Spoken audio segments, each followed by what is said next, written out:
மூட்டு வலி, எலும்பு தேஞ்சிடுச்சு, எம்ஆர்ஐ எக்ஸ்ரேல எலும்பு தேஞ்சிடுச்சுனாலே ஆப்ரேஷன் தான் வழியா? வேற ஆப்ஷன் இருக்கா? அப்படின்னா இந்த வீடியோ உங்களுக்காக தான். இப்போ ரீசெண்டாக நான் ஒடிசா பூரி ஜெகநாதர் கோயிலுக்கு டூர் போயிருந்தேன். நிறைய பேர் சீனியர் சிட்டிசன்ஸ் தான். அதில் நிறைய பேர் வலியோட தாங்கி தானே இருந்தேன்.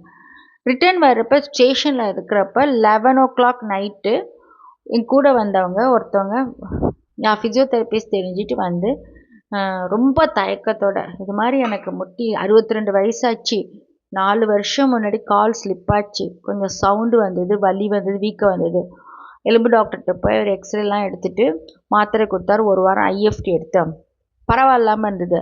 ஆனால் திருப்பி வலி வந்தது. டாக்டர்கிட்ட போகிறப்ப எம்ஆர்ஐ எடுத்து ஆப்ரேஷன் பண்ணிக்கோங்க, ஆப்ரேஷன் வேணால் அந்த இடத்துல ஊசி போட்டுக்கலாம் அப்படின்னு சொன்னார். பட் 62 இயர்ஸ் ஆகுது, ஆப்ரேஷன்லாம் இப்போ நான் ரெடி இல்லை. அதனால் என்ன பண்ணீங்க அப்படின்னா, நான் வந்து எண்ணெய் ஆயின்மெண்ட்டு ஒத்தடம் அதை போட்டு தேய்ச்சிட்டு இருக்கேன். ஆனால் ரொம்ப வலிக்குது விஜயா, என்னால் முடியவே இல்லை, தாங்கவே முடியல. ரிட்டையர் ஆகி ஃப்ரீயாக இருக்கலாம்னா இப்போ இந்த மாதிரி பிரச்சனை வந்துடுச்சு. நீங்களே பார்க்குறீங்களே எப்படி உட்கார எழுந்திரிக்க கஷ்டப்படுறேன் அப்படின்னா.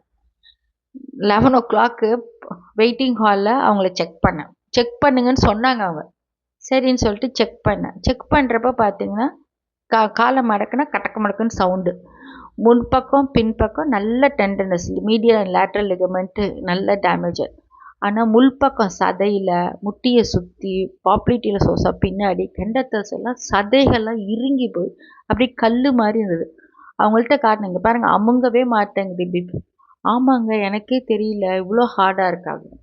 சரின்னு சொல்லிட்டு அவங்க வேறு ஊருங்கனால நீங்கள் அங்கே போய்ட்டு ஃபிசியோதெரபிஸ்ட்டை பார்த்துட்டு ஃபோன் பண்ணுங்கள், நான் என்ன சொல்கிறேனோ அந்த ட்ரீட்மெண்ட் மட்டும் பண்ணுங்கள், எதுவும் போட்டு தேய்க்கக்கூடாது, உருவக்கூடாது, ஒத்தடம் கொடுக்காது, இப்போ எக்ஸசைஸ் பண்ணக்கூடாது, நான் சொல்கிற ட்ரீட்மெண்ட் மட்டும் பண்ணுங்கள். அதே மாதிரி அவங்க 12 days பண்ணாங்க. நேற்று ஃபோன் பண்ணாங்க, இது மாதிரி 60 to 70% பெட்டராக இருக்குது, இப்போ ஆல்மோஸ்ட் வலியே இல்லை, எனக்கு உட்கார்றப்ப எழுந்திரிக்கிற மட்டும் கொஞ்சம் கஷ்டமாக இருக்குது, என்ன பண்ணணுன்னாங்க. ஒரு ட்ரீட்மெண்ட்டை குறைச்சிட்டு எக்ஸசைஸ் ஸ்டார்ட் பண்ணுங்க அப்படின்ட்டு. இவங்களுக்கு நான் எக்ஸ்ரே பார்க்கல, எம்ஆர்ஐ பார்க்கல, இவங்க நல்லா நடந்துட்டுருக்காங்க. அவங்களுக்கு வலியை மட்டும்தான் குறைக்கணும். ஸோ ஒரு எக்ஸ்ரேல எம்ஆர்ஐயில் எலும்பு தேஞ்சிருக்குன்னா ஒரு ஜாயிண்ட்டுங்கிறது மூவ் பண்ணுறதுக்கு எலும்பு மட்டும் இல்லை, எலும்பு முக்கியம்.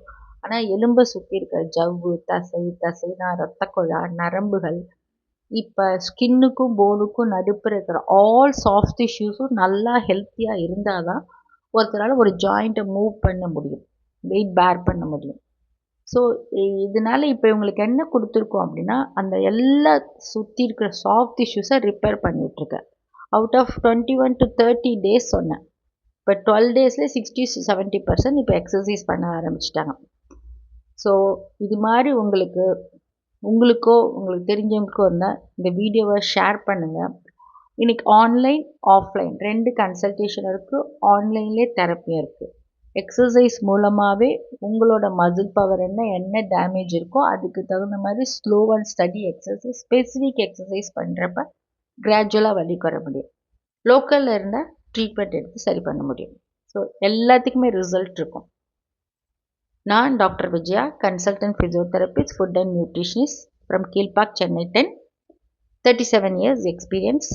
Contact number 9445331014.